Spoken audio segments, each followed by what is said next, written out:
Welcome to the Gen X Talks podcast, live from the Loop Studios in Minden, Nevada. Making plans with the boys. I'm gonna hit the town. Yeah, I'm gonna make some noise. I'll push past the pain and my wounded pride. I'm gonna live it up. Yeah, stay out all night. PodTrack is moving up and down. Streamlabs is moving. Well, I better not say that. Let me look. Let me make sure. Oh, look at that. Streamlabs moving side to side. What a glorious Thursday with so much going on. I tell you, and my beautiful current wife is sitting across studio from me. Say hello to everyone, sweetheart. Good morning, everyone. Happy Thursday if you're listening live. Yeah, it's good stuff. Can't even see your face. Well, So rude. oh my God. You're I going to make... love talking to the back of a laptop. It's fabulous. Well, I don't know. Oh, this one I can move. All right, hang on. Let me see if I can do that for you. Wow. Don't. All right, is that a little better? My God. The things I do for you. Maybe it'd be better if I saw the back of your laptop. Yeah, just you know what? I could glue a very pleasant face to the back. That way, every time you look at me, it's a very pleasant smile. Maybe that might be an option. I might have to think about If that. we ever get rich and famous, you're going to want two different studios. I don't need to see you. I want my own Yeah, I studio. want my own glassed-in little alcove somewhere. That'd be great. Well, welcome to the Gen X Talks podcast. Those of you familiar with the program know what it's all about. For those of you not familiar, the Gen X Talks podcast, in short, is where Generation X talks. We kind of go through the history of our day, our week, our month, our year, things that have been going on in the world around us, and we apply some good old-fashioned common sense to everything we see. Now, for those of you that know us, this is just an hour where my wife kicks the shit out of me. No, it's not. And gets away with it. It still amazes me after all these years. We've been doing this a while now. Okay, don't belittle people right now. I'm warning I'm you. just thinking, I go, no, it's just amazing that You see, we now get you to don't know sit- what to say. No, now we sit and talk about our life and how crazy life is. You It's just almost funny. did it. You almost fucked it up. You almost No. said, it's amazing that these people still listen to us. I mean, how retarded are you guys? You almost said something not. dumb. I can tell when that kind of phrase is coming. And now I can warn you, like, don't say Unbelievable. something stupid. Unbelievable. I, on the other hand, love each and every one of you, and I am amazed Bullshit. that you Oh, guys sorry. find the time and the energy to give to us each week. Thank you for doing so. And I, unlike her, Oh, my care about everybody listening to the podcast right now. Wow. Yeah, don't That worry. was full of Don't- shit. No, it wasn't. That's from the heart. Now I balance out this teeter-totter nicely. You're a jerk, and I'm wonderful, and don't you forget it. That's right. God. If you're we not, should take a poll. if you're not sure if I'm wonderful, just ask me. I'll tell you. We'll ask the crowd. I'll have no problem doing that. All right, I want to get something out of the way before we begin, and this is important. I think we should hit the hard topics first. I think we should tackle them early in the morning. All right. Well, what is your hard topic today? Nevada flies are stupid. That's our tough topic. I'm telling today. you, I think that should be. And you know what? Right now, there's people listening that are stopping what they're doing, going, "He's right. Oh my God, he's right." They're pulling their cars over on the side of the road so they can drink their Starbucks and eat their Danish, focused on what I'm saying. Nevada flies are stupid. Now, I've lived all over. Okay. I've seen flies from everywhere. Okay. These flies are a little bigger than most house flies. They fly like they're fat, lazy, slow, and stupid, which is why this is the first time you've seen Ranger jump and try to eat flies. He didn't try to bite a fly. He never eats flies. You've never seen him do it before. Yeah, yes, I have here in Nevada. I've seen him do okay. He does it because they're fat, slow, and stupid. And these flies, I've never seen a fly travel this slowly. You can be sitting here working, and amazing. normally one zips by, zoom, a fly. If you have a fly in your house, zoom, it goes by. These things travel like a hot air balloon. I mean, I could almost have a conversation with the fly as it goes from my left to my right, like, "Hey, buddy, what are you doing?" "Nothing, just moving along through here." "Well, you're kind of blocking my screen. Sorry about that. I'll be out of your way in a minute." Take your time. It's cool. You can do. That's what it feels like. And I'm not sure if it's every house in Nevada, in northern Nevada, or if it's just this particular weird spooky house that has all the weird stuff going on with the Oh my Morse code gosh. light in the bathroom. Every day I go to take a shower, there is one dead fly right at the drain. Every time. I'm totally fine with that. I mean, I'm I okay turn with on that. as soon as you turn on the water, it goes down the drain. Right. One fly every time. Not in my sink, not in the counter, not in the bathroom area. No. In the shower, at the drain, one fly every time. I don't get it. Is that your complaint about the flies here? Hey, I'm just a keen observer of human nature. I just thought I'd bring up that these flies are weird and stupid. I'm giving you some characteristics. You people can decide for yourselves what's going A fly on. is not human, first of all, so you can't do human nature.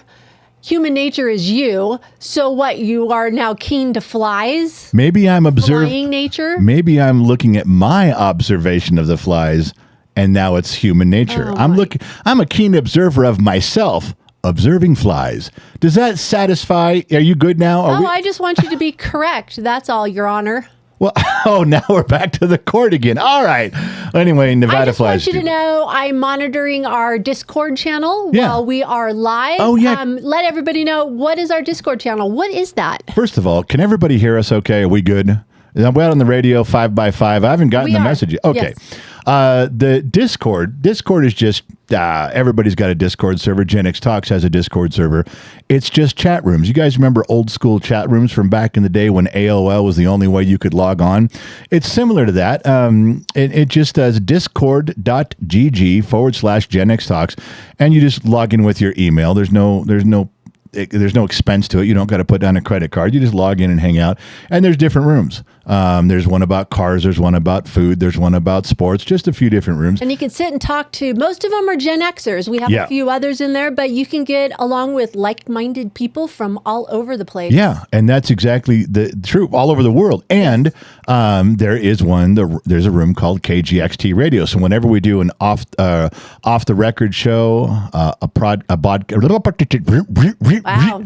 a Gen X Talks podcast live, that's the place to talk. That's the place to chat. It's like having a little chat room in the radio. So there you While go. we are live, I monitor that so you can see. So I want you to know that a poll has begun. What? Who is wonderful, Mama X or the Generals? Yeah. I'm just telling you, I'm going to beat.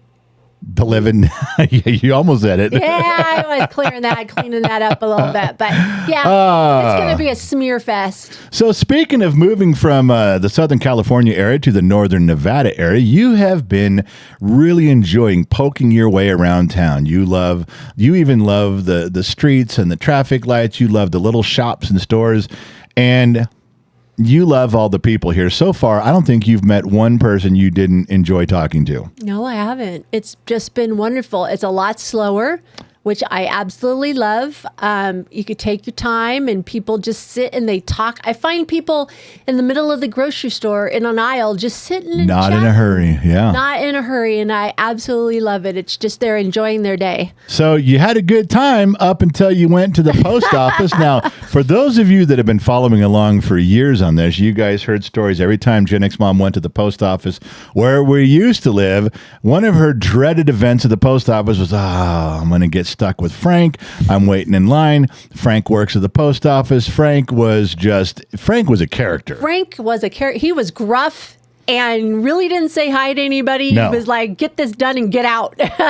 Now you're not so sure if you would trade gruff Frank and his efficiency for kind, loving, talkative, but oh my God, we've been in this post office an hour. Tell everybody what happened at your post office visit. First of all, yes, Frank was very efficient. He would get you in and out of there because a lot of times I have to take multiple packages to the post office to send out to various people. Anyway, so this was my first trip to the post office here in Minton, and there was nobody in there when I walked in there. Not one person. And there's only two people at the counter. Yeah. And this one girl was just logging packages and stuff, and she says, I'll be with you. And I said, well, while you're finishing up, I have to send something to Canada, so I'll fill out the customs form. She goes, okay, no problem. So I put my packages up there. She finishes. She goes, whew, this is going to take a little bit. I was like, oh, man. I said, okay. And it was like it was her first day. So she does all the United States ones first, and even that took a while for her to plug in all the information and then asking all the questions. So And you're fighting back a yawn. that was fine, but I was like, okay, here comes that. She goes, wow, it's been a really long time since I've sent something out of the country. Oh, What does that mean? She has to get out the manual and pretty look much. it up? She goes, oh, I hope I remember how to do this. I was like, wow. As long as it took her to do like 4 packages in the United States, it took Yeah. her that long plus some to send one to Canada. Okay, so overall, Yeah. how long, by comparison, would it have taken Frank, grumpy old Frank, to do the same jobs she did? A quarter of the time. So now you're kind of missing grumpy old Frank, the guy you used to try to avoid, and there And you you are. know what? Frank didn't talk to many people, which was totally fine. He was Yeah. serious. He was business. This girl would. Oh, and the girl here in Minden, she spoke to herself while she did it. Like her printer got stuck, so she'd go, "Okay, printer, you're acting up. So let's behave today." And I'm like, "Is it going to talk back to you?" And then she would punch something in, and she goes. She even said this to me. She goes, "How do you spell Kentucky?"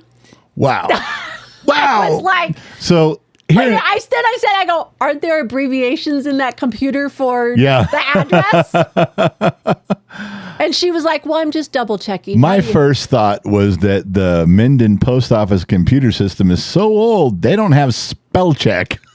It was unbelievable. Now, here's the other thing. Yeah. I haven't sent anything out of the country for a while. So I was trying to think back because she really made me fill out the customs form. Sure. It used to be pretty brief. Like you had to state what was inside of it, but you didn't have to go into all the other stuff. She made me go item by item. No, she didn't. And I had to guess the weight of each. I'm like, I've never had to do this before. She goes, well, things have changed. I go, when did these change? Yeah, I want to see the I've memo. been sending out of the country for a few years now. And she's Yeah. like, oh, probably January. And I'm Yeah, I want to thinking- see the inner office memo that made things more difficult for I this. was Okay. like, wow. Okay. I was like, man. I was going to talk about this later, but since we're bringing up the town of Minden and stores and people and post office stuff, I have a story for you I didn't tell you. I held this back. Okay. So we were in Costco, like we do, and I'm very upset by your new format of Costco, by the way. Why? Because I'm used to being you tell me stay, and I stand at the end of the aisle, the end cap. Yes. You walk down one aisle and back up another and get me. We move on to the next 2 aisles, and you say stay, and I stand there, and you go down the aisle. Okay. You left me there for like 25 minutes, and I finally looked on the 360 app. You were all the way across the store. You were want to know gone. why? So There's a reason. okay, why? Because you're on your phone. Now, I went down one aisle and came back. You would have had me wait till you were done with whatever you were typing or doing on your phone before we moved to the next aisle. I don't have time. I don't have time for this. So as long as you're on your phone, I kept going. Is that really what happened? Yes. All right. Well, so anyway, I'm sitting there, and a couple things happened that along your lines. This was so cool, and I posted this on the members. If you guys are members only fans, if you guys are on Patreon or the General's Lunchbox on Facebook, or if you're part of the YouTube membership, I posted a picture of these 2 old boys. These 2 guys were on their little rascal scooters. They were in their 70s. They were heavy, so they were on their scooters. But they saw each other and stopped and pulled up nose to nose and began to talk. And the entire time we were there, these old boys were talking to each other. Now, and I honestly couldn't tell if they'd been friends for 40 years or if they just met each other and had everything in common. Oh, I just cool. couldn't quite tell, because there were certain things you say, they're like, if you guys had been friends for 40 years, you would know that about each other. But that's how they were talking, like they'd been friends forever. So Oh, that's very cool. the other thing was you left me there. And I didn't leave you. You left me. Oh my God. I almost- You know what? I will do what St. Donna does for the Sun Valley Fox. I'll put a bell. Oh, for God's sake. Actually, I'll put this one around your neck so I know where you're at all Okay. times. Okay. So I'm standing there, and I did not see my buddy James in tire department. Was your heart broken? A little sad. I kept like leaning over and sticking my head up really tall, like looking yeah. over the crowd. No, Yeah. didn't find him. And I No, he did. does get days off. Oh, I didn't think about that. Okay, so see, he wasn't avoiding me. I'm gonna go with he wasn't there that day. Boy, Okay, that's some girl thinking Yeah. right there. Good job. so I'm standing there and doing the usual nodding and pointing, and people kind of acknowledging the Gen X Talks thing, and we're talking like we do. And for a little while, there was a couple our age pretty close to me. Like I was at the end cap of the middle section. And I think you had left me near the freezer section or something. So kind of across traffic where people were moving, there was this couple. And they were arguing or discussing something, and I couldn't hear what it was. They were being kind of quiet, but they kept looking and pointing at me, or she did. And like she'd look and point, like she's explaining something to her husband, and he's really not caring about it. Like and then, men do. Yeah, and then she'd see me noticing her, and she'd kind of smile and nod like, oh, yeah, I was pointing, and then go back to their discussion. This went on for about 10 minutes, which is a long time for people to be in one place at Costco and discussing or arguing.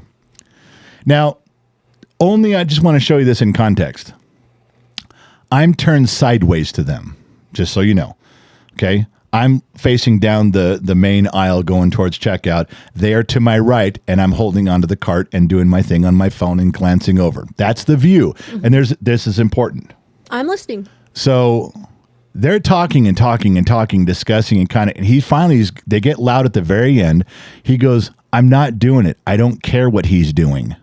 Oh my goodness. And I went, oh my God, they're talking about me. What am I doing? And she goes, look, if a guy that size can tuck his shirt in and look good, you can tuck your shirt in. Oh. And he goes, I don't want to. And he walked away. And then she kind of looked at me and smiled and nodded and went on. And I was like, well, who are they talking about? I never tuck in my shirt because I don't. No. And I look around. I'm the only one there. And I looked down at my shirt. My shirt was not tucked in, but you know what had happened? What? Somehow, when I knelt down or bent down, or maybe it was that way when I got out of the truck, my shirt from the front to the right side had gotten tucked under one roll of my belly fat. And it looked like it was tucked in. The end of the shirt had tucked under my fucking stomach. And it looked like from their side, if they'd seen the other side, they'd have seen my shirt hanging out. The back side, they'd have probably seen my shirt hanging out. But that angle, she was telling him, look how good he looks with his shirt tucked in. And I had to pull it out from my fat and go, God damn it.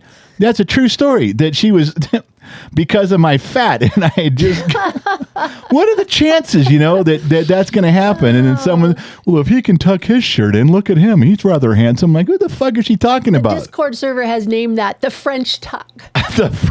Well, whatever it was bullshit. And I felt like, oh my God. All I could think of was, I don't want to run into them. Because, if they see. You must have looked good, though. To her, yeah. But now I'm not going to tuck it in. If I would have run into them again, the guy would have said, see, he untucked his shirt.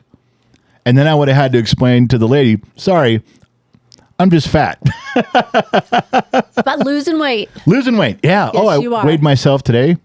I am officially 125 pounds from my peak weight, and I have hit the 100-pound mark from my running weight. That's exactly. fantastic. So I'm so proud of you. I'm losing weight slower right now, and I think I've hit that plateau where I need to start walking.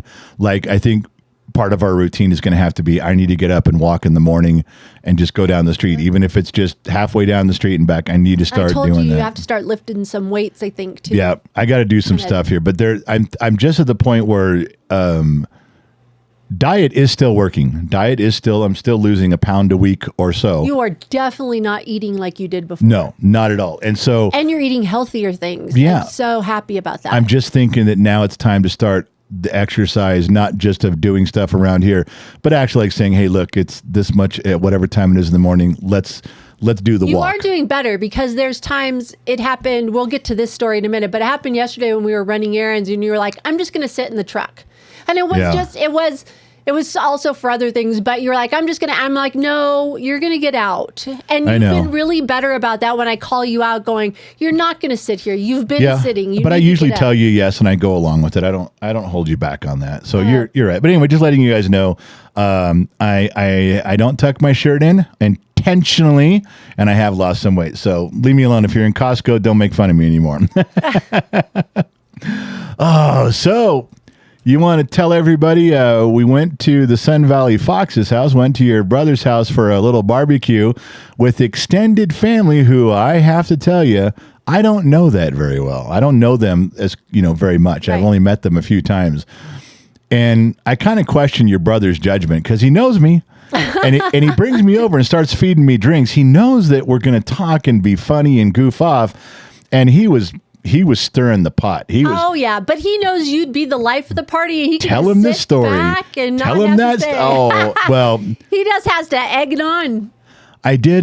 So you want to tell everybody who was there? If you don't feel comfortable telling the names, you don't have to. If you do, you can. My brother's oldest and middle, his oldest daughter, my niece, and his middle son, my nephew, and their family. So. Yeah, well, I hit a wall when he was saying, my brother goes, "You're the great aunt." And I'm like, holy Santa Claus shit. I am a great aunt. But the kids are all about late elementary, junior high. I think one's going into high school. So it was really fun to see them. I haven't seen them, since they were little. And then their oldest granddaughter was there. Your brother's oldest granddaughter. Yeah. Okay. My brother's oldest granddaughter was there. So that was really neat to see her. Again, I haven't seen her since she was. I like really when little, your brother figured out that you were a great aunt. And I go, "What does that make me?" He goes, "An uncle." I said, "No. What kind of an uncle?" Because I wanted to say great uncle. He's not going to say it. He couldn't say it. Sun Valley Fox goes, "Yeah, I know where you're going with this. I'm not saying it." I go, "Come on." And then if she's a great aunt, automatically by default, I am a great uncle. Say it. Say it. He wouldn't say it. Yeah, the other thing is that you have to earn uncle status. Oh, I have earned auntie status. I was on the path today. I was on the path that barbecue. Oh, the kids were loving me, and I said, "Hey, if we're shooting for great uncle, I'm on it." That kid came in with a handshake, with the bro hug. I took care of him there. Yep. I told the one nephew about the sports people we're going to be interviewing and down in L.A. for that baseball card thing, and I said, "Hey, if you need something, I'll get you hooked up." He was excited. At that moment, I was his favorite uncle. I don't care what you say, brother. And one of the best ones was in the remember the ice cream debacle.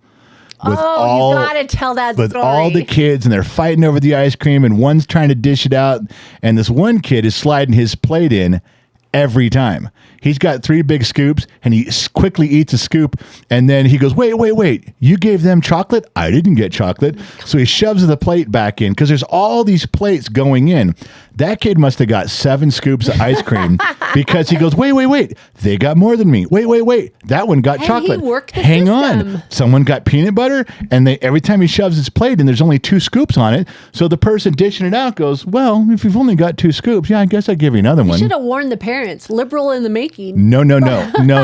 I'm just sitting there. I'm on that. And that kid's looking at me like, "You see what I'm doing?" And I'm like, "But I'm the cool uncle. I got you. I ain't saying nothing." Oh, my So then in the goodness. middle of all that, this one girl, I don't know how old she was. She's the one going into high school. First year. Yep. No.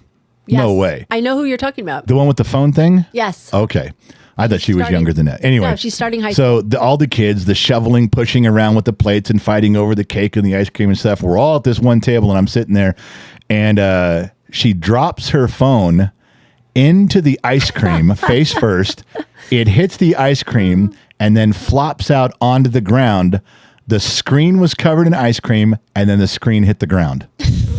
And it's not exactly clean out there because we're on a patio. And we've been walking all We've been walking on, and there's dirt blowing and the dog hair from the dogs and all that. She picks it up and licks all the ice cream off the phone. Everyone's in such a hurry. No one noticed. And then as she's licking, she freezes in the middle of licking the phone. She looks over, and I'm staring right at her. I'm like, "Yeah, I see you." And she looks like this. And I said, "Don't worry. I'm not telling anybody." And she licked off the ice cream. She continued. Like, "Okay, we're good. Okay. If we got the cool uncle going over here, I'm saying shit." Of course, then she asks her dad later, "Hey, did he tell you what I did?" And her dad's cool. He goes, "Yeah, he did. And we're going to talk about it on the way home." And she looks at me, and I went, "I didn't say anything. He's bluffing. He's just trying to get you to tell him." Yeah, she goes, he's "Oh, I pulling got it you." So as far as making one impression for being the cool uncle, I pulled it off quite nicely. Not with every kid, but I made an impression. I was good there. Wow. So now you know what I know. Yeah. As sooner or later, your brother's going to have to say it. And here, everyone, is your great uncle. That's funny. And it's funny. I texted them, said, we're on our way. I texted St. Donna and said, I'm on my way. I chose a Gen X mom as my +1, so you didn't seem to like the other girl. She goes, good choice. You could bring her. And I said, do you have the red carpet and the trumpets ready? And she's like, yes, it's all ready for you. I texted your brother the same thing. He goes, I ain't got no red carpet and trumpets. I'm on a fixed income. I just get over here and sit down. And that was that. So it was a good time. We talked. I'm going to tell you, every time we go to your brother's in a big setting like that, I know I leave with my side hurting. My stomach actually hurts from laughing so hard. And everybody gets involved. You think St. Donna's the quiet one. You know, she tries to tell me how two doves mate for life. And she's lecturing me on, well, you know, the two doves that came to visit you that day at your bird bath, because I got a picture of it. Right. And I didn't know what they were. I thought they were pigeons because I'm dumb. I'm from L.A. You know, these are pigeons. And like, no, they're doves. And so I sent her the picture and she goes, yes, those are two doves and they mate for life and on. And I went, well, how do you know those two mated for life? And she's like, well, they showed up together. And I said, well, maybe they hadn't decided they're mating for life. And then your niece, Christine, goes, yeah, I'm looking at Christina goes, yeah, I'm looking at that picture. Those are first date vibes. You know, they landed on opposite sides of the bird bath. They weren't really staring at each other. They were kind of looking off. Yeah, they're on a first date. And I turned back to St. Donna and said, see, they haven't committed yet. They might mate for life, but I don't think they've made that choice yet. It's drinks out. They were having drinks out. They were having drinks out. And so St. Donna gets befuddled at first, like, well, and then she starts laughing because of the silliness of the whole moment. And it's funny. And then, you just keep it. Then once St. Donna gets laughing on a topic, it doesn't take much to keep her going on it. But the whole night, it was really fun. Yeah. So another thing that happened was it was really great to sit back and watch the kids run around, and they weren't our kids. They were in the house, out of the house, in the house, out of the house, in the water, in the sprinklers, out of the sprinklers, like running around. And what did my niece yell? That was so funny. So there's two sets of kids. Yeah, two sets of parents, two sets of kids. But they know each other so well. These are cousins. Aunts and uncles and cousins. They've been doing this since birth. And your niece yelled, she goes, hey, stop running, my kids. And I stopped and went, wow, that was weird. And she's kind of holding her face like, oh, why did I say that? But it was funny. I'm like, you're the aunt, you're the mother of these kids. Right. You're the aunt of those kids. Right. Why can't you just yell at all of them and say, hey, stop fucking running around? I mean, and I looked at you and said, all these years when you yelled at kids, you didn't care if they were neighbors' kids. Nope. If they were all running, you told them all to stop. Ours, mine, yours, theirs, the neighbors. Hey, stop running. And every kid stopped. Yeah. You know what was so funny was the Sun Valley Fox, St. Donna, you and me, we just sat there. Well, and we were like, yeah, that's the reason this story is funny, because the entire rest of the evening, every time she said something to one of the kids, hey, bring me one of those, I go, was that your kid?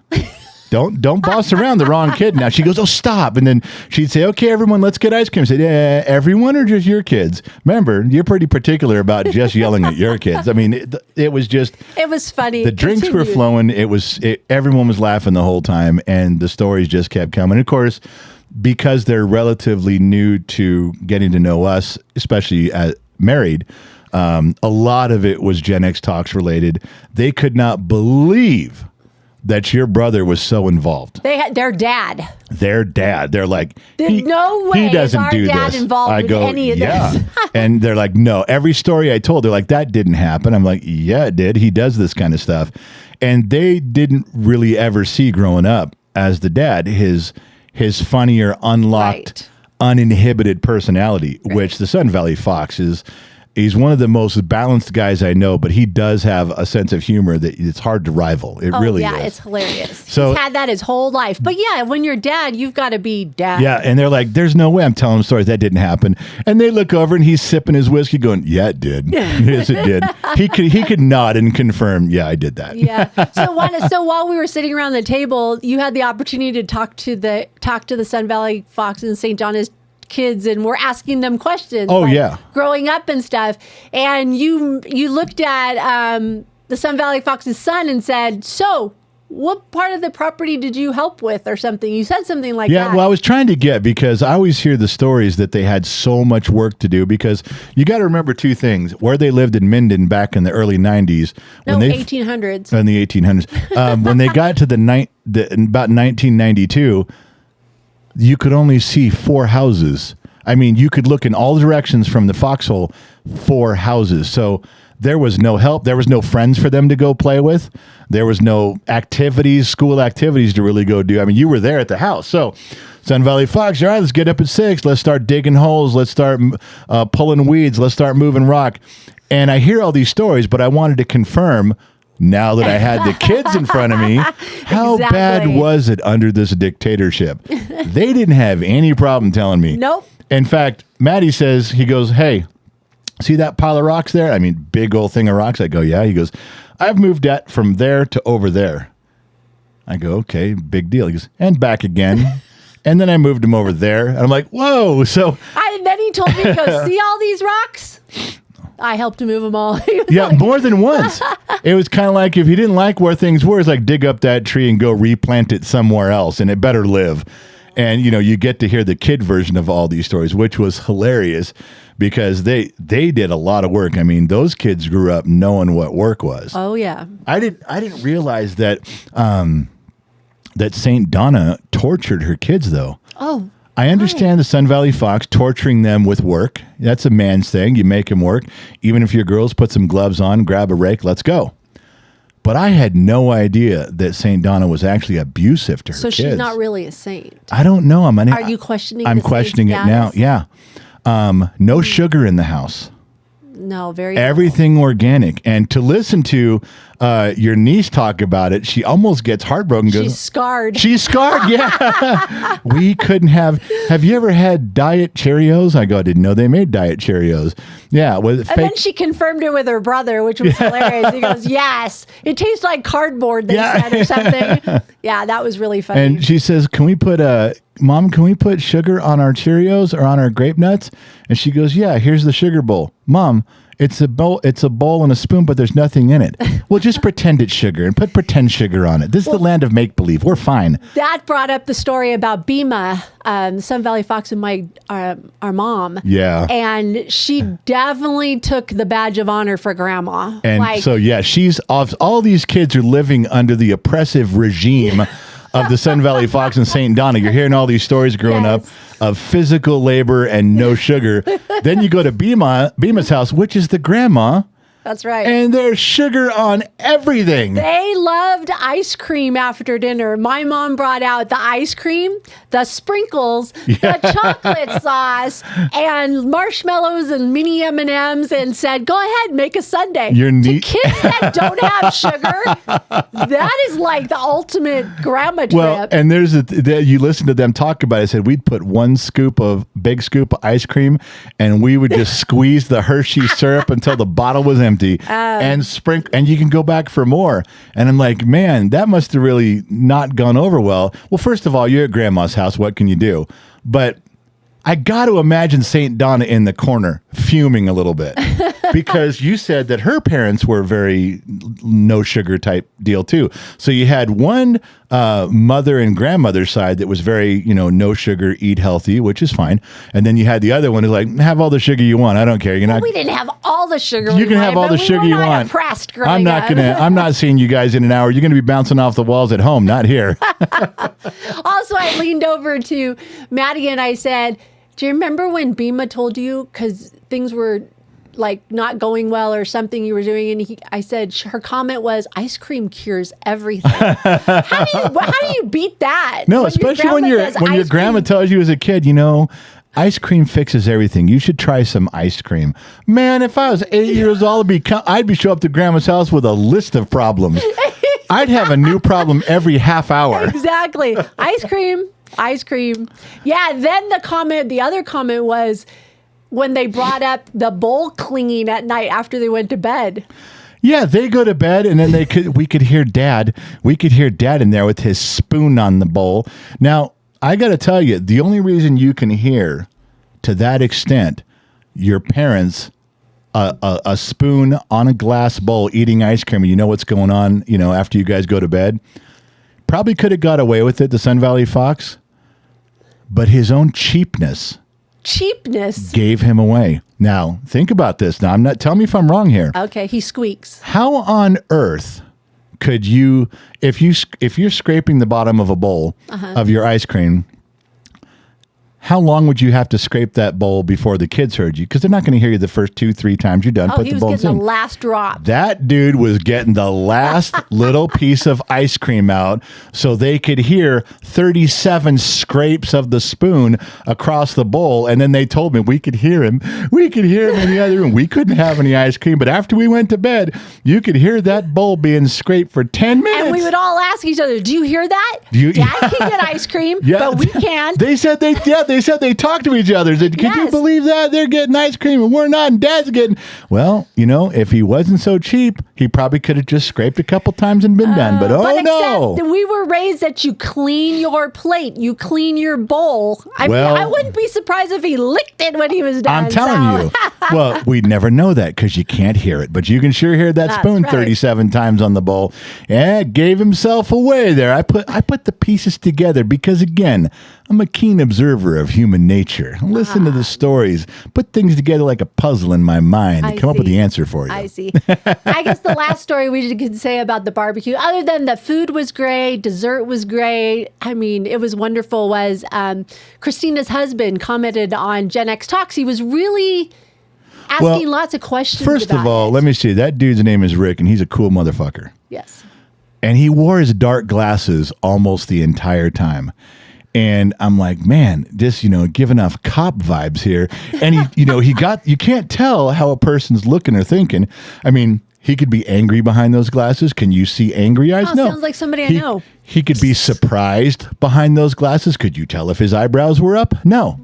So this dude's got the poker face almost the whole night. Till he takes his glasses off, then you're like, oh, thank God, I can see a reaction now. Everything's going okay.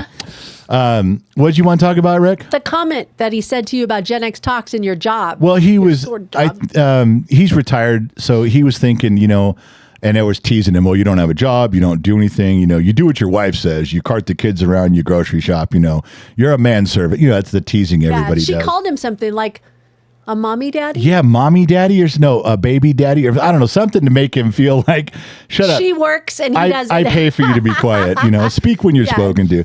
In jest. They don't have that type of relationship. It's funny. But he did make a comment at the very end of the night about he's interested in what we do as Gen X Talks. They had a lot of questions about how we do stuff on the platforms, what pays, what doesn't, how much. I had to tell him, you really got to work if you want to make a buck. It's not easy. Right. And, it's a full-time job. It is. And luckily, it's super fun to do for us. We enjoy doing it. But he seemed keenly interested in maybe, the podcast and how do you do it? He didn't say, golly gee willikers, I want to start a platform. He didn't say that, but he got kind of close to he's really interested a little more in how that all comes together.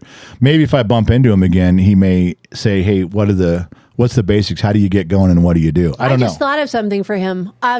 He should just talk cop stories, and I'm sure he has connections with cops that have retired or whatever. Yeah. He could interview them and just talk about different situations, almost like a virtual cop show. He could. You could have him call in and do it. That would be a really great thing. Well, he didn't ask me, so I wasn't going to volunteer stuff. I don't want to impose, but if he ever had questions, I'd offer some stuff up and help him out for sure. Well, I just absolutely love the family barbecues. I can't wait to have more and more of them because those are just amazing. Every time we go to the Foxhole, whether it's just us hanging out with, St. Donna and your brother, it's good. But when it's with neighbors or with family, it's great. Anytime we get 5, 6, 7 people, it's a lot of fun. It's so much fun. So, hey, I don't see something, first of all, before we continue on. Did you take your yuck water? I don't. Yeah, no, it's right there. It's right here. I'll hold it up for your video people. See? Did you take it? God damn it. All right. Stand by. Let's go. Chug, chug, chug, chug, chug, chug, chug, chug, chug, chug, chug. Oh my goodness. That is gross. That is absolutely sickeningly gross. Don't say that out loud. They'll never, ever sponsor us. Yuck Water's not going to sponsor us. I mean, it works. I know it works. I can feel it working. Yeah. In fact, when you give me 2 a day, after like the 3rd or 4th day, I really feel the difference in my brain. But oh, what a price you have to pay to have this shit. Oh my gosh. It's gross. You've done worse. No, I don't. No, I haven't. You've done worse in your life. No, I don't think so. I That's some think gross so. stuff. All right. So I know we talked with you guys about how small the house is here and how we joke it's like a 90s apartment, and literally we still haven't got everything put away. But I noticed, I've I always tell you guys how we bump into each other, and now we're tripping over each other. And 2 dogs. And 2 dogs, Oy. which follow her around everywhere. Yes, they So worship the ground I walk on. they're As confused. you should. Hold on now. And they're always underfoot. They're like toddlers. You got get the fuck out of my way. And their toys are everywhere. Their toys, their dog toys are everywhere. So anyway, the house is still a cluttered mess. We're still getting things together. Cluttered. It's cluttered. It's clean. You clean and wipe stuff down, and you do dishes and counter. I mean, it's clean, but it's cluttered from all of our stuff. And I got 2 stories I'll tell you. One, I've noticed you've gone old school back to our 20s. You are pulling out every apartment trick there is. The way you put things and organize stuff in the bathroom, you buy those organizer poles, which we haven't had in 25 years. And you're like, well, you got to have one because there's no space. So we're going to build vertically. Then you ordered 2 of those things that go over the toilet, like a cabinet that fits over the back of your toilet bowl and goes up, and it's got shelves and cabinet doors. For under $100 each. Yes. Yeah. You're pulling. I'll even leave them here when we leave if we want to. I'm telling you, you're pulling out every old school. I look around and go, oh yeah, I haven't thought about, conserving space and packaging things, and you're doing it everywhere. Yes. The closets are becoming super layered and organized in ways you're like, wow, that looks like an infomercial for storage. You're pulling out all the stuff. It's like we're living in a camper. I'm telling you, it's fun to do. It is. I'm not upset about this at all. I know we'll only be here for a bit. We're so blessed to have all the closet space. I got to tell you, I won't name names. Yeah. Okay. But I bet you I can name 20 people that we know, our age, that could not live in a house like this without being mad, grumpy. They couldn't see the humor in it. They couldn't see the intimacy of it. They would be, we used to be rich. We used to have big stuff. No, that we doesn't used to bother be, me. no, but I know, come on. We both know people that this would be such a downgrade. They would hide themselves away from the world. Yeah, we used to have, for example, our bathroom in the master bath used to be big enough to be a small little apartment. We could have put 20 people in there, shoulder to shoulder, no problem. So we could go in and out of there and stand next to the sinks and never touch each other. With the dogs. With the dogs in there too. Now it's like we rub our backs against each other, and it's kind of a little flirty, and we tap each other on the ass. And it's like, the same in our bedroom. It's the same in the hallways. fun. It's really fun. It's like where we are right now in the studio, the bedroom we've converted into a studio. If we move our feet, we touch our feet because they're we so... do. But I'll Yes, tell we you do. something It's that happened great. the other day. I do pass along these little stories like the one she just mentioned. And if I let her tell it, she'll make it way dumber than it is. But if I tell it, it'll be a little cooler. You called me for something. Oh, I know what you did. First of all, when she cooks and bakes in the kitchen, she cleans off all the counters. She gets everything set up, and she turns on music in the living room. Oh, yeah. And she listens to 80s music, and she cooks and she bakes and she does her thing. And she calls me in there. You needed help lifting one of your pots to pour it into something. And you were like, one of us needs to hold this. One of us needs to pour this. I said, yes. okay.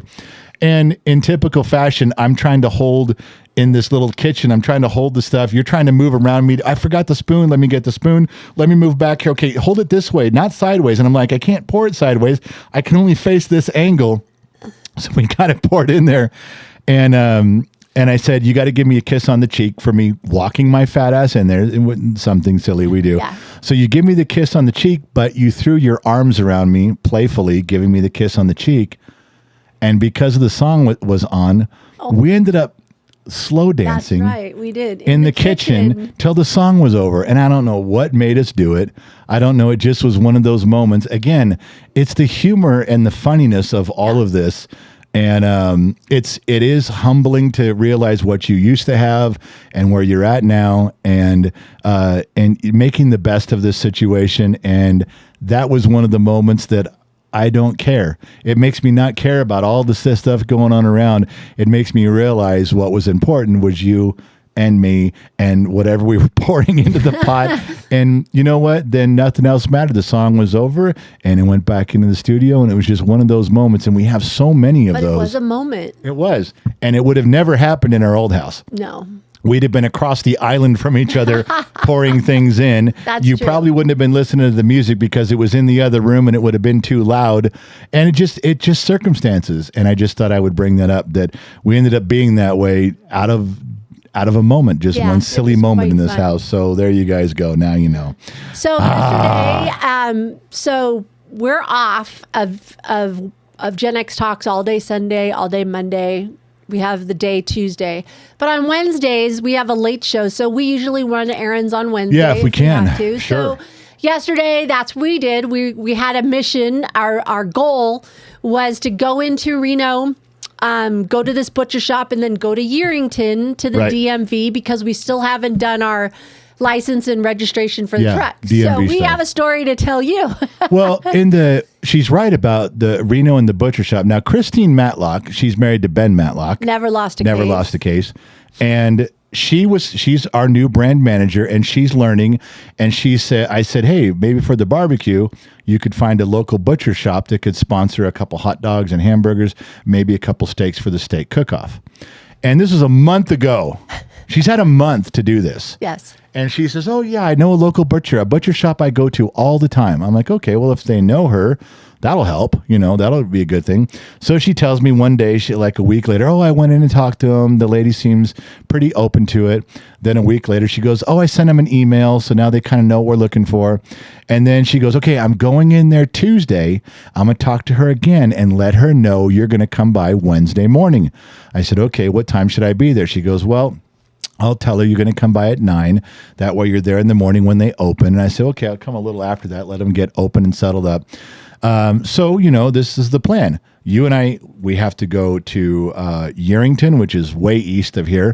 We got to go to Reno. So we're going to get on our way. So in a way, you can do a loop. Right. So And we it's take a nice off. little drive. So. Yeah. So we take off and head towards Reno. And I called Christine. She sounded like she was hungover from Ben's birthday party. Hello? Or you woke her up. Yeah, or both. Woke her up and she was, oh, what? I said, hey, I'm headed to the butcher shop. So what's the lady's name? And she goes, yeah, I didn't go yesterday. I said, well, okay, but you did all the other conversations in the email, so they know. Yeah, they never replied to that email. I was like, oh, my God. So am I basically going in here cold? She goes, no, I told her who you guys were. We're good. I went, so. Yeah, a month ago. Yeah, a month ago. So I hang up and got to be fair. Your queen, my wife, said, hey, maybe we don't do this. Maybe let's skip it. They don't know we're coming anyway. So it's not like we're not going to show up for the conversation. It's not the meeting. And I said, no, I'm going. I'm not putting this off anymore. I'm not going to wait. I'm just going to go in cold. So we find the place. It was called Butcher Boy, which I got to tell you, that place was impressive. I was really impressed with That place. I mean, you look at the meats. You get to my age, you can size up, Walmart and Safeway meat versus. I think it was bigger than the butcher shop I used in California. Yeah, it had more stuff for sure. Yeah, lots of varieties. I was. And this is a butcher shop that didn't have. 3/4 of it wasn't accessories like sauces and mixes. No. 3 of the walls had stuff. Yeah, were refrigerators Yes. with meat. I mean, it was Yes. really impressive. So we go in there, and I said, "Hey, I'm supposed to ask for Katie. Her first name's Katie." She was wonderful. She was very sweet. I'm going to tell you. So she's across the counter. She said, hey, how can I help you? I said, okay, this is going to be a little awkward. Do you know Christine Matlock? And she goes, no. I said, well, she's a regular. She comes in here and she goes, yeah, maybe if I saw her. I said, okay, well, do you know who Gen Strike X? one. Yeah. I said, do you know who Gen X Talks is? She goes, no. Strike 2. I said, well, I said, does social media, Christine didn't come in here and talk to you. She goes, I'm just not placing it. Tell me a little more about the conversation. I said, well, we moved here from California, social media channel, and Christine has lived here, and, she was supposed to come in and talk to you. And she goes, oh, you're the CGI people. You do all the CGI work. Strike 3. I said, no, that's not us. No CGI. I said, okay. This is what I told Katie. Next I said, at bat. yeah. I said, can we pretend that you knew I was going to show up today at 9:00, and can I kind of start over? And she laughed. She goes, sure, go ahead. So I just basically backed up and went about, I don't know, maybe a 6-minute pitch. I said, hey, my son started social media, Gen X Talks, generational humor. Hey, do you ever wonder what a Gen X thinks? Welcome to Gen X Talks. And we're relocating from Southern California area up to here. All of a sudden, she snaps her finger. She goes, oh, now I know who Gen X Talks is. She goes, I did have a conversation with somebody. There was an email about something, but I did look it up. Yes, she knew who we were. Right. I said, okay, a little bit of the burden. Okay. I said, and then I explained about plugging in. Ball one, yeah. No swing and a miss there. And I said, okay, well, I said, we try to plug into the local community when we can. We're just getting started. We've been here a month. I said, we're going to do a big barbecue. And I explained to her about 70 people, maybe total. And she goes, so you want 2 tomahawk steaks for each person? I was like, no, just 2 steaks for the cook-off and just hamburgers and hot dogs for everybody else. And she's like, oh, okay. And then lightened up, loosened up. She, at the very end of it, she didn't say yes, but it sounded like she was very much leaning towards they would like to participate in some level. She gave us her personal cell phone number. We gave her ours. We're supposed to submit a little email today saying, hey, this is what we're thinking. Like, this is what we're thinking. Yeah. Could you do? She wanted some numbers. Yeah. Could you do 35 or 40 hot dogs? Could you do 35 or 40 hamburger patties or, whatever meat? Kind of supplement us a little bit. And then, and the 2 tomahawk steaks, we'll do do the buns and the condiments and stuff. We'll submit all that to her. But it was a very good meeting. It went very well. She was wonderful. I wish we weren't on our way to Yerington. Yes. That's when I looked at you and went, how can I really want to buy some stuff. It wouldn't have kept, but it looks so good. So we're going either way. She was very accommodating. She goes, we could give you ice. Yeah. I just didn't think we'd make it. We had nothing to put it in, and we were going to Plus, we don't know how long we're going to be at the DMV in Yerington. That could be hours. So even if she didn't help, I'm going back there. Yes. I really want to go try all of the stuff. I think we should go back once a week. I think we should. It's just so and good. go buy something, and then she'll remember our face every time we go She in there. will. I could be at the checkout going, so barbecue? We good? Are we good? And I did invite her. I just spent $150. I did invite her. I said, hey, if you guys do the sponsorship and you want to show up and hang out with just some regular people, having a good time, and she said that sounded like fun. She was very polite, but she did seem interested. We'll see. I have no expectations, but I'm still going to go back there. She said she had to talk to a partner. She couldn't make that decision right then and there. So anyway, okay. So the butcher shop was really awesome. We before we left, though, I talked to Briggs every day. He had just forgot his lunch. And I said, hey, well, we're going to be in Reno going to Yerington. We are literally going right by you. Now, I wouldn't have driven a lunch to him. No. I'd have been like, dude, you forgot your lunch. Tough shit. Eat off the roach coach out front because I'm not coming there. But we're literally driving right by. I said, I'll get it for you. Now. And you kind of wanted to be nosy to see where he worked. I don't like not knowing where my kids are, where they live. I like to see the house. I got to place it in my head. I just do. The same with where Briggs works. So, anyway, we're heading east. I have a story before the story. Oh, okay. Since we're here about Briggs lunch, and I always told you, I have made no secret that you ruined this kid, being our youngest, spoiling him rotten. So I have no idea what you're talking about. Yeah, you have no clear recollection of that, Senator. No.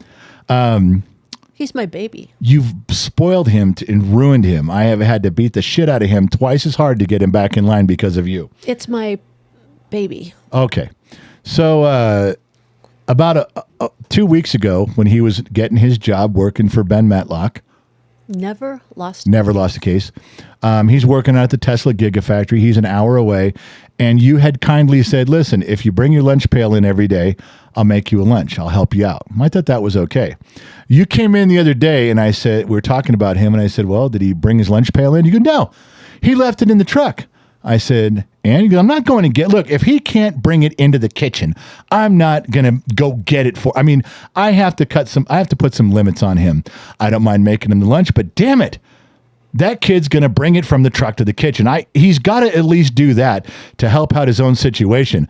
And you literally were going off about this, him and some other stuff he did. And I didn't do it. At that instant, bullshit. hold on, those are two different instances that you're going to talk about. What? The one where I said if he doesn't bring it in, he doesn't get a lunch. He went to work without a lunch. I don't believe you. Yes. Those are two different. You're putting two incidents because together. I said in that conversation, yelling, I said, you went and got his lunch pail, and you said, well, yeah, I did, but next time I'm not doing it. And I go, those are two different things. Oh my God, this is, okay, we wouldn't even be having this conversation. Oh my gosh. If at some point you didn't go get his lunch pail. I have never gotten his lunch pail out of his truck. Oh my God, you just lied to your entire audience. You're going to get canceled. You're going to get canceled for lying. They don't abide liars, and you just lied. I did not. So I do not follow along in her footsteps of parenting, but being that we're going by him anyway, I'd like to see where he's going to be working, I said, we'll bring you lunch pail. Now, so we head from Reno, we head east on, where were we? We're on 80? Were you on 80 heading east? Yes. And you go out of Reno. Little ways. Yeah, east out of Reno. It goes from city to like desert very quickly along the river. Mountainous desert along the river. It's not like the Sahara. Anyway, so I'm driving along there and we turn and this one street kind of heads south, 4-lane boulevard looking deal. And USA all of a sudden you find yourself amongst these huge buildings. They're only 2 or 3 stories tall, but they're 10 football fields long. Oh my God. And there's some that are done. There's some that are building. There's hotels that are done. There's hotels that are building. And I kind of got lost trying to find Briggs. So I'm going on these side streets, these little finger streets back in the rolling hills. There's more and more. Was booming. Oh my God. So we finally get to Briggs, and he goes, yes. You have to tell him about that one building we saw from a distance that was huge on the hill. This thing is so big on the hill. They have elevators, these commercial elevators for constructions. They look like sea trains. Yes. Going up and down the side of this building. Like you could put a car. How many SUVs do you want to the top of your building? Because I have an elevator right here that'll do it for you. And I finally get to Briggs, and he says, yeah, I see you guys just park in the parking lot, and I'll walk out. Now, Briggs walks out with his hard hat and his gear on. And his mommy recognized him. And he goes, okay, I'm walking out. And I don't see him. And I'm like, I thought he was coming out. And you go, he's right there. And I look up, and I see a construction guy walking out there, this 6'2" yoked out motherfucker in a hard hat and a vest. And I'm like, well, where's Briggs? He goes, you said that's Briggs. Him. I went, no. He takes off his hat and looks up. I'm like, holy shit, that's Briggs. It did not look like that. All of a sudden, he looked man. Yeah, he looked much older and much mature. And he comes out, he says, hey, thanks guys for bringing that. You didn't have to stop. I said, hey, it's kind of cool. And plus, I think he was glad he got to show us where he worked and stuff. And the building he's in is the smaller one. Yes. And we drove around the parking lot, and you looked down, and the building went on forever. Yeah. It was like maybe 1 or 2 stories. I don't know. Yeah, 2 stories, but it just went down the road for as far as the eye could see. And he's pulling electrical and wires. They have so many, fast food restaurants are going up, hotels are going up. They have this big, huge lake out there. I'm assuming that some of this county said you need to have, 4 million gallons of water out here at your disposal for some processing part of it. I'm going to ask. And they got these gigantic water towers feeding this little community. I got in touch with Ben the other day. Did you? I got in touch with Ben Matlock. Never lost a case. And I said, hey, man, I went out there to drop Briggs lunch off, and I poked around. I go, holy shit, the construction. You can smell the money out there. These are big things that are doing big jobs, and there are thousands and thousands of workers doing everything. And Ben said that is the fastest growing commercial project in the entire country right now, that valley. That valley is there's no more going on anywhere than in there and what they're doing, and they're doing everything top notch. They're sparing no expense the on roads anything. Are brand new. The landscaping is getting done. It was incredible. What? One guy went by me, a construction guy, and I looked in his tool pouch. All of his nails, heavy-duty nails. They were sparing no expense. They were using heavy-duty nails on every project. No. Not those Home Depot ones. These things came from Grainger. Good stuff. And then when we left, we went, where were we going? Kind of southeast? Yeah. Were we going southeast? And the construction continued on this road. It went deeper. Well, it's funny. There was, as you're going south, you're leaving this area. Yes. And you go over this little tiny rolling hill, and the next little valley, they were cutting 4, 5, 6 lane streets. Yes. To put in more stuff. I don't know how. I'd love to see a map of how this is all mapped out already, but it's really something. So it was unbelievable. So we were leaving that area and we were heading toward Yerington. So we had 3 things to do. We had the butcher shop, we had Briggs lunch, and we had DMV in Yerington. 2 of the stories are now done.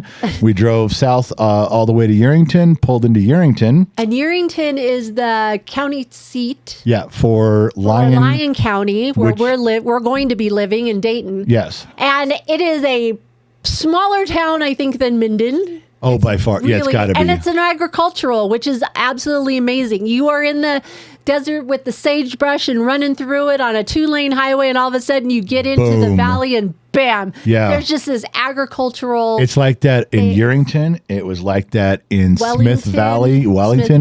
There's all these big, just miles and miles of green and rivers and just in the middle of these deserts. Yeah, it's really something. It's really beautiful. So we're in Yerington.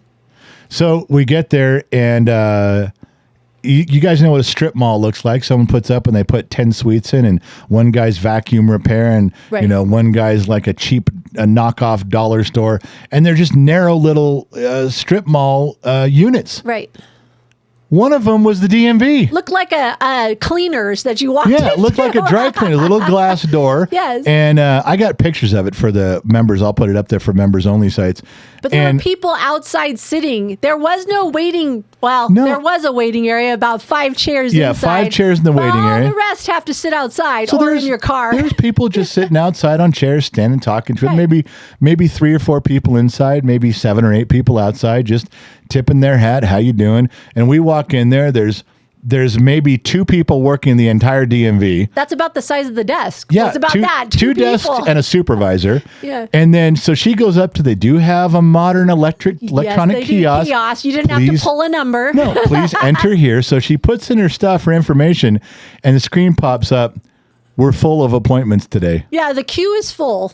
We are closed. So every single person, Sun Valley Fox, St. Donna, Christine Matlock, even Katie at the butcher shop said, oh, when you go to Yerington, you'll be in and out in 20 minutes. We drive all the way out there, which is an hour and a half away, and their kiosk is full. You're like, okay, what? So what a wasted trip all the way out there. And then we just start heading back, and there was our 3 adventures for the day. And we did get back to have a really good off-the-record show, which was good last night. That was fun. Yeah. What was the other one I was going to tell you? Oh, how many of you guys, show of hands, raise your hand. Show of hands. Show of hands. I'm looking in the Discord chat. How of hands. many people out there? Well, even if you're not, if you're working on your car right now, you're making a sandwich. If this is true, just raise your hand. We see you. I did a short 11 minute thing yesterday on rich, poor, happy, unhappy. Don't even know why I did it. Don't know why I posted it, but I did. It's up on the podcast. Something going on in your mind. Yep. So I grabbed a mic, recorded it, put it out there.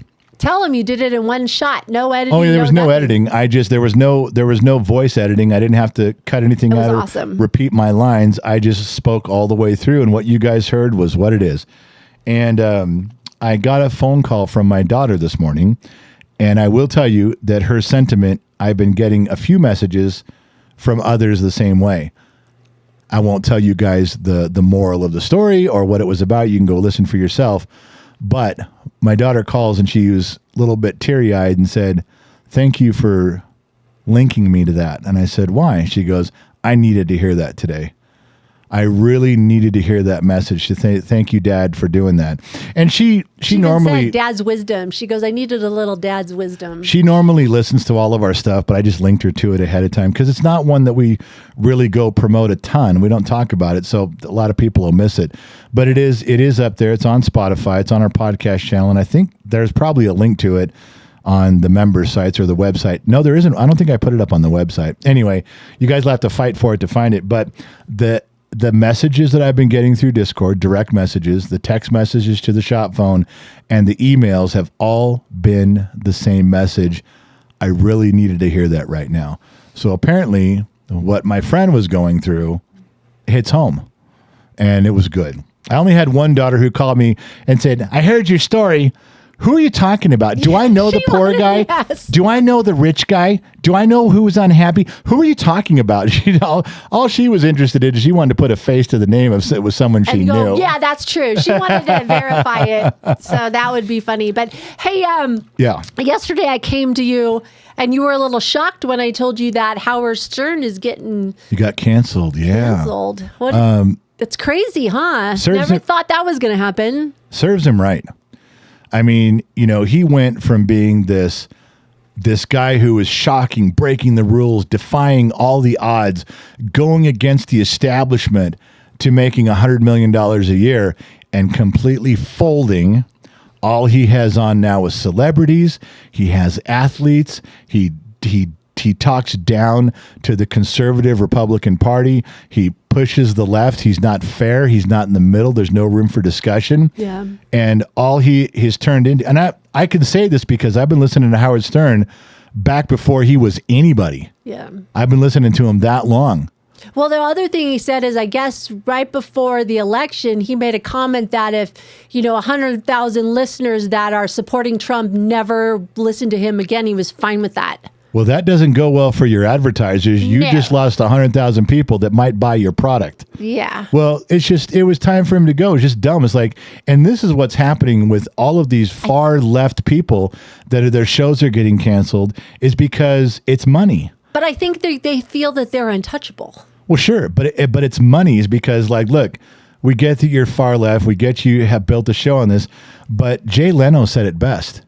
You are alienating half of your audience. If you'd make fun of Republicans and you'd make fun of Democrats, you'd have an entire audience. But you are intentionally, on purpose, and you're saying it. I never want half of the country to listen to my show. I don't give a shit about you people.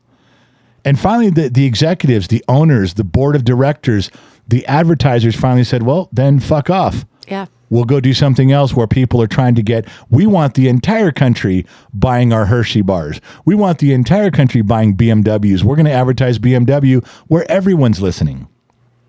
And they're getting canceled left and right because nobody cares anymore. They're forgetting what they started as was a comedian and an entertainer. Right. And they forget that that's their job. They aren't a politician. No. You keep your personal thoughts to yourself and what you do. We have to go back to, you know what? Keep that shit to yourself and do your job. There is a great 60 Minutes interview with Johnny Carson. If you guys look it up, when Johnny Carson was alive, he very rarely did interviews, and I mean almost never. And there's a 60 Minutes interview where Johnny Carson says, they asked him, said, how come you don't talk politics? You don't talk issues. You got a great audience. You could really make some change in the world if you. And Johnny Carson said, do you ever hear Jack Benny doing that? Do you ever hear those other guys, Red Skelton, making those? Those were his mentors and things. He goes, you don't do that. As a comedian, you can make fun of both sides, but you don't get political. He goes, how terrible would it be if a guy like me with an audience like I have decided I was going to be influential in politics? How terrible would that be? Yep. Not only for the show, but for the country. That is not something I would ever do. I think any great comedian, any great talk show host would know better than to do that. Yeah. And oh my God, look at these idiots doing exactly what the great Johnny Carson said. What kind of a moron would become that person? Well, Jimmy Fallon, Jimmy Kimmel, Stephen Colbert, Jon Stewart. You look at all of them and go, you guys became exactly what Johnny said. Never do this. Keep your show strong. And who still reigns supreme? He does. Yep. And who was his best friend was Don Rickles. Yeah. That man used to cut people Yep. down, but he cut himself down. and everybody around everybody him. else. Yeah, it was. And he was hilarious. And he Agreed. didn't just choose one side. So Howard Stern just got what was coming to him, in my opinion. But what do I know? Yeah. So we're down to a few weeks out from our barbecue, our yearly barbecue. Tickets are pretty much gone. There's a handful there's- left, but they're done. I mean, they'll be gone in a few days. If I'm you going didn't- to be pulling the plug. I think tickets close by the 22nd. I you, think the you, week before. you'll be able to close it before then. Yeah, I if think you so, too. guys, they're on the website, there's one of the first pictures on genxtalks.com is the barbecue picture. If you don't get a ticket, you're not going, because what always happens every year for the Vegas show, for the Gen X Talks barbecue in the summer, I get about 30 emails, 40 emails the week before. Hey, can I still get a ticket? I just got my paycheck. I just got my child support. I just cashed in my aluminum cans. Every story on why they didn't buy a ticket sooner. And I have to tell them, no, you can't come in. You get turned away. So also the good news is while everyone's out here for those 3 or 4 days, we are doing a big bottom of the glass show with a bunch of people. Yep. We are doing interviews. We reserved a studio time in Reno. We're bringing people in. That's going to be fun. We're doing interviews. So the interviews are going to pop up that following week.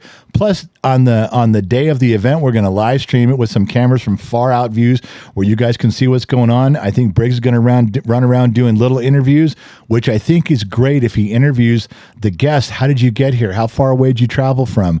When did you first get involved in Gen X show Talks? people that can't make it who showed up. That's They right. can I put think a it's face going to to be the great. name. It should be a lot of fun to do that. Well, I think we should round this. Oh, Wait, I was going to say one more thing that I think is going to be fun to do.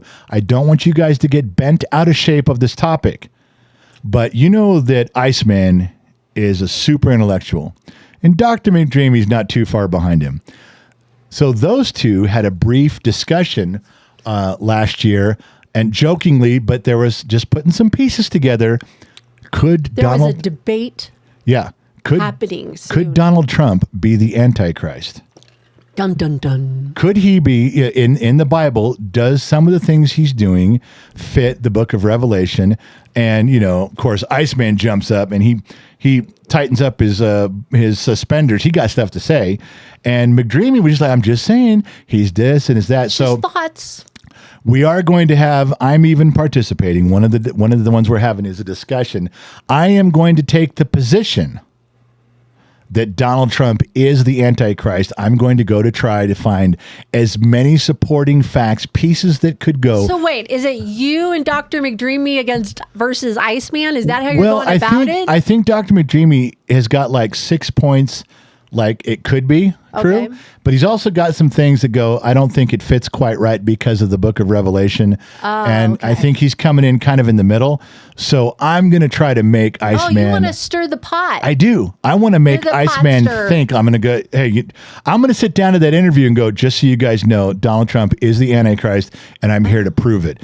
I'm just going to go at him as hard as I can and see, play devil's advocate. That's going to be a very That- cool interview. It is going to be a great interview. That's awesome. Looking forward to that one. Now, the question is, and you can't answer it right now, just popped in my head. What's that? We're going to be in that studio recording everything. Uh-huh. Do we go live on the radio, KGXT radio only, just to let people hear the interviews before we do them? I don't know. We have to find out if there's internet out there. There is. He's got he say internet. that? Yeah, he did. Well, I don't know. Wouldn't it be interesting to have 4 hours of just straight from that Monday morning after the barbecue from 9 For o'clock your in the Labor morning Day till 1? pleasure. Yeah, you're off that Monday anyway. If you're not hungover, you could listen live. I don't know. I don't It know. might We'll be have to worth talk doing. about We got to talk that. about it. Yeah. Okay, so let's give them a little preview of what's happening, what we're going to discuss next week. Our house update. Oh, for next week? Yeah. But there's things that are in progress that are going to happen, and you'll have to listen in next week to see what came I have through to- and what didn't. Okay, we got 3 cars to get out of there, and I got 4 days to do it. I got to drive. I'm borrowing the Sun Valley Fox's beast of a truck. He got an old 3/4 super heavy duty ton Dodge, the big Cummins engine, 4-wheel drive, heavy duty suspension with overloads. I'm taking our car hauler down there. I'm going to try to bring back all of our stuff from the garage, which is a little bit, and our shop truck, our 4-wheel drive shop truck on the car hauler. Briggs is going down with a 1-day moving permit. He's going to drive the Yukon back, and we're going to try to put your old convertible BMW that I'm fixing up in one of downtown for the time being, and see if we can't store it there and get everything done in one shot, one turnaround trip. I don't know if we can, but it's going to be a hectic deal. We'll take a bunch of pictures. We'll have a bunch of stories.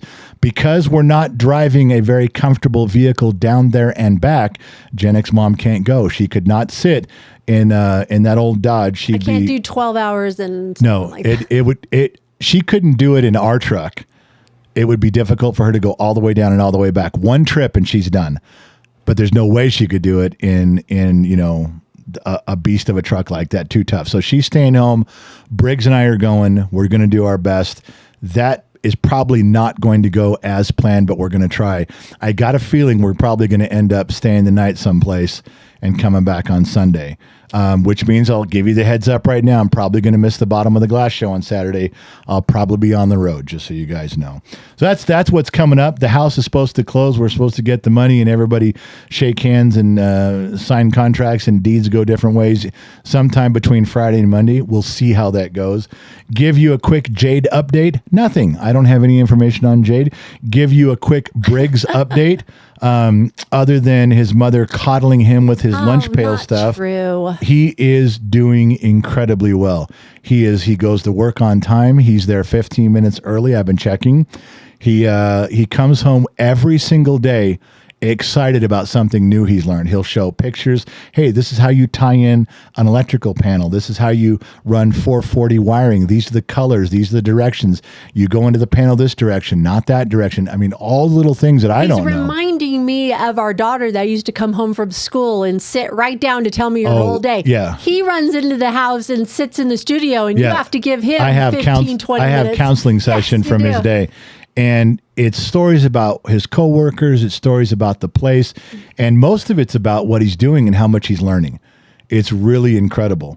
And so I'm glad that Ben's keeping him on between jobs and going to keep training him and put him on the next one. If Ben keeps him on and trains him with stuff, Briggs will be an incredible asset to him. Briggs will be very loyal to him. And he's on his way to having a really a blessed great career. life. Yeah, he's really doing a good job. So yeah, every day 3:30 in the morning he's up and gone. So anyway, that's the story on that.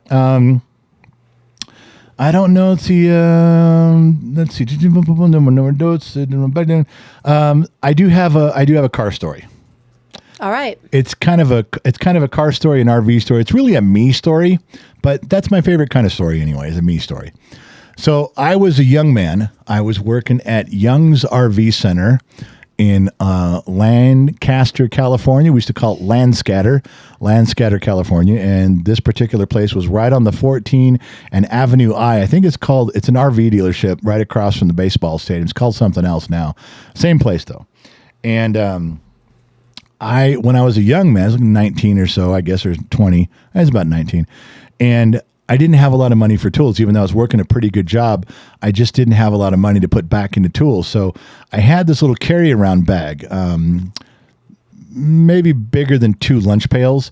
And it was a small bag, and it was a leather bag. And I remember putting my best tools in it, carrying it with me on every job. When you're working on RVs, you kind of roll your toolbox out to the RV and do all your work anyway. But this bag went with me inside. If I'm doing work on the fridge, it was inside. If I was doing work on the roof on the air conditioner, it was on the roof with me. This bag went everywhere. This was my go-to bag, had my best tools in it. And one Friday we're really busy trying to get these motorhomes out. People were trying to leave for this long weekend or, long week of vacation at the beginning of summer. Something happened at the dealership. There was a fire alarm that went off. It turned out to be nothing, but of course everybody runs around looking, where's the fire? Do we have to save the motorhomes, grab our tools? But it turned out to be nothing, but it did disrupt the late afternoon. I remember that. So we get all the RVs out. Everybody's happy. Everything works. We installed everything, repaired everything. And there's like 13 or 14 of us there. So we were checking. Did everybody get their stuff out? Yeah, no RVs got left behind. The trailers, everything's done. Closed up my box, went home. Weekend goes by, come back on Monday, open up my tools, pull open my bottom drawer, big bottom drawer, no leather bag. And I'm thinking, oh my God, what was I doing? Where was I? No. And I was thinking I didn't leave it in a motorhome, because and the reason I know for a fact I didn't leave it inside a motorhome is because as soon as we're done cleaning, they had girls that when we were done working in the motorhomes, even if we were very clean, there was a crew of girls that went around in each motorhome, wiped everything down and vacuumed it out when we were done with servicing them or installation, and they would give them back. There's no way these girls would have gone in, cleaned this thing up and not seen my bag. First of all, everybody knew my bag. The girls all knew my bag. They had grabbed my bag before. Hey, you left this there, or handed it to me. I mean, it's just, we were like a family. Everybody knew. There's no way they would have cleaned it and not seen my bag. I looked all over the dealership. I talked to everybody there. I talked to all the cleaning girls, like, no, didn't see the bag. And I'm like, God damn it. All of a sudden, I remembered the last job I did as the fire alarm thing was going off. I finished on this big, it was like a 40-foot motorhome, Class A motorhome. I had fixed the roof vents and AC. No. Oh, no. And I'd left my bag of my tools, my leather bag, on the roof. No, you didn't. I went to the service department secretary and said, hey, can you look up this person? And I called. They said, please need to call. And nobody answers for now it's Monday. Now it's Tuesday. Now it's Wednesday. Oh. They're obviously gone. I call Wednesday afternoon and a girl answers. And I said, hey, this is going to sound stupid. I'm sorry to bother you, but I'm from Young's RV Center. I think I left some tools. And she goes, oh, my parents went to Florida. Oh, no. They went to Florida for like 10 days in this motorhome. Oh, no. I said, when will they be back? And she tells me. So I said, when they come back, I said, could you please, if you talk to your parents, let them know. And I'm going to come over to their house when they get back. I really don't mean to impose. So she calls me back and she goes, yeah, they're okay with you coming out looking for your tools. They're fine with it. So she calls me. She goes, they're going to be in town tonight. I finished work. I drove over, asked permission to climb up on their roof. Oh my God. No way. It's not There's there. my bag of tools. It went all the way to Florida and back? It was so heavy in that leather pouch. It went all the way to Florida and back. No way. Completely, everything in it completely rusted because they had gone through some summer rainstorms and just sat out there, and it was everything was rusted inside.